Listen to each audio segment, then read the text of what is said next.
What's up, guys? Welcome back to the channel. I'm Collecting Madness. There's always madness in love, and we love collecting.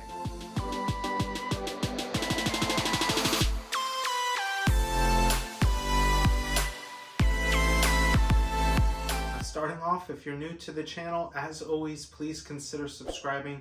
We're so close to that goal of 1,000, got about 90 more to go, and I'm so thankful for all of you. But as you can see, this is going to be a Hot Toys Marvel unboxing, and funny enough, it's not even a real figure, as they call it. It's more of a diorama. I've never opened a Hot Toys diorama before, besides what came with a figure. And also, weirdly, this is like the first No Way Home figure, as they so call it, if you're not including Spider-Man, but nonetheless, it is Lizard, so let's dive in. So guys, as you can see, you are greeted with this slip cover here with a beautiful print of Lizard here with his mouth wide open. Some Doc tentacles there. Doctor Strange's portals going on there. On the side, you got a little pumpkin bomb there. Some of Electro flying around, and it is textured on the back. On the side, you got some webbing, so it just screams No Way Home and has a piece of everybody in there. Lifting off the top cover, you're then greeted with a window of Lizard himself, which looks pretty cool already, and I'm super excited to dive in. You got when the sky split open doing the whole what's it called, multiverse and whatnot. You got a spider logo kind of going on in the background there, as well as the spell that Doctor Strange cast. Some more of that sky breaking open, and then a green border outline on the window coming to the front. Going to try and do this on camera here. I don't want to rip it. Just opens, and then you should be able to get the clamshell out of here.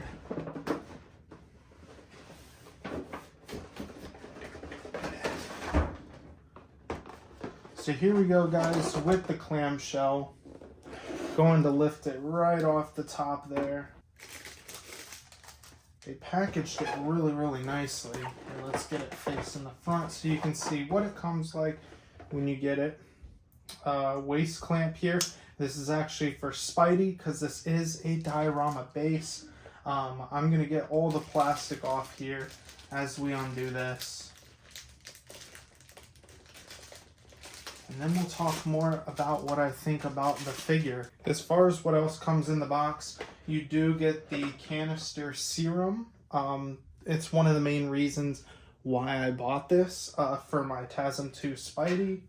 And then there is a flight pole underneath because, like I said, for the 100th time, this is a diorama. Guys, let's take a look at this serum. It is nicely painted in a blue reflective metallic paint.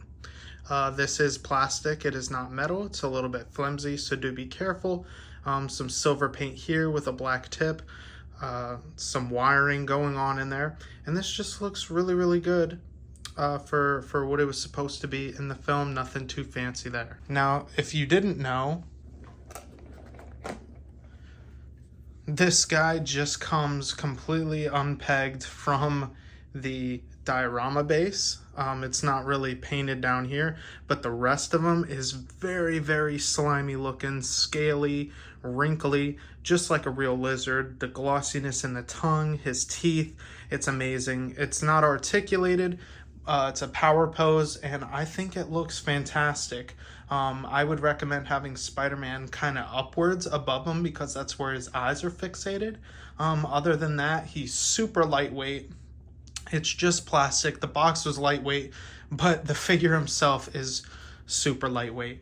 But I'm going to get that out of the way here and then take a closer look at this base. This base just has a ton going on.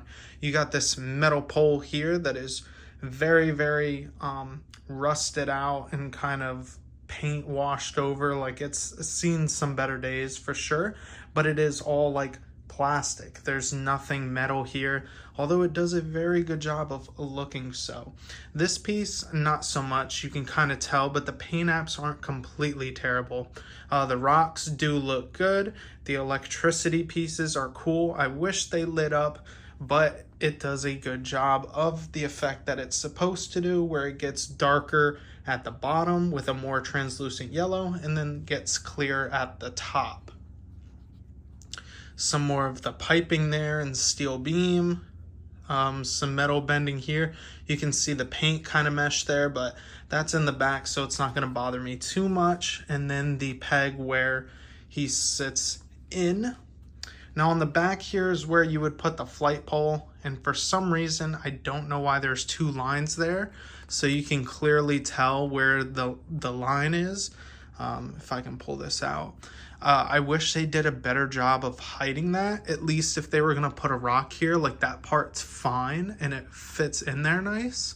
But as far as like the other seam line, I don't know why it has to be there. It's kind of unnecessary, to be honest. But I just noticed this has a key that keys in to the other one. If I can get it to sit in there. There we go.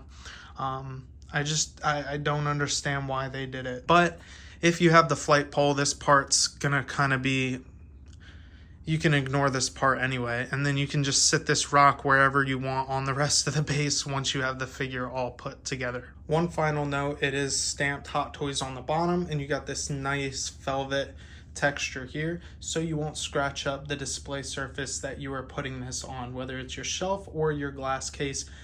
My case being Detolf's. I just wanted to give a quick run around the figure real quick before we get Spidey out here and put him on the base. Now guys, just a heads up, I don't have the 2.0 yet, but when I do, that will be on the channel. I have it coming into my local shop here and they're holding it for me. So I promise as soon as I get it in, I'll probably pull this guy out again and pose him with the 2.0. But for now, we're going to be very, very careful with the 1.0 because mine is slightly damaged. And see what he looks like on this base together with his enemy, Lizard. Just to wrap up, guys, this diorama base is actually really, really cool. I can't wait to get TASM 2 Spidey, the 2.0 version, and really get to posing because the 1.0 isn't that posable, and I did the best that I could with him. Let me know down below what you guys think. Let me know how I did. What can I improve on? As I said, this is a difficult figure to pose. He wasn't that articulative in the beginning to begin with, just because of the suit. The new one can do a whole lot more from what I've seen. I will do another posing test with it, but for now, this will do it. Let me know what you guys think about the Lizard and just your overall thoughts down below. As always, if you haven't already, please like the video, subscribe. One last note, guys, if you were curious if they fit into a Detolf, they do. I will have to work with this. You can always raise shelves too. This is without a shelf being raised. I did work with the flight pole a little bit. However, I will be putting this on the top shelf because if you saw my collection tour, I had fish wire in there and I don't plan on using a clamp on the new one. So when I do that, I will let you guys know how that goes. But for now, I just wanted to show you they do fit into a Detolf and you can do a totally different pose. Get him more centered in the front over here, over his gaping hand, and you know, get it to look better than I did. If you have my Instagram, you can send me photos of what yours looks like. I would love to see it. But like I said, that's it for today, guys. Take care, and I'll see you in the next one.